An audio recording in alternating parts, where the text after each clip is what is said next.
జర్నలిస్టులు అనేవాళ్ళు ఎంత నిస్సిగ్గుగా మాట్లాడుతూ ఉన్నారు అంటే, ఈ మాట మనం మాట్లాడితే, మనం ఇంతకుముందు మాట్లాడిన మాటలు ప్రజలకు గుర్తుండవా? అనేది కూడా ఆలోచన చేయకుండా మాట్లాడుతున్నారు.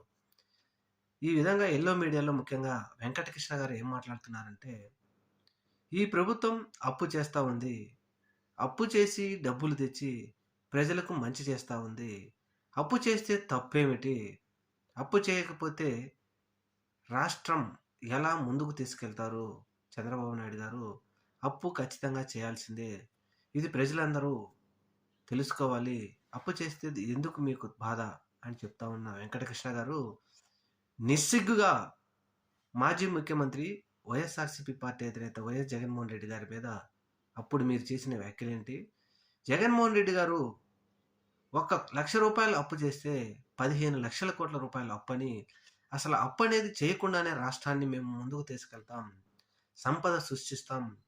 జగన్మోహన్ రెడ్డి గారు ఇచ్చిన పథకాల కంటే డబుల్ పథకాలు ఇస్తామని చెప్పిన మీరు, మీ ప్రభుత్వం రాష్ట్రం శ్రీలంక, వెనిజులా అయిపోతుందని చెప్పిన మీరు, ఈరోజు మళ్ళా అదే తప్పును అప్పు చేస్తున్నప్పుడు మీరు ప్రశ్నించకుండా అప్పు చేయాలి, చేస్తే చేయకపోతే ముందుకెలా వెళ్తుందంటున్నారే!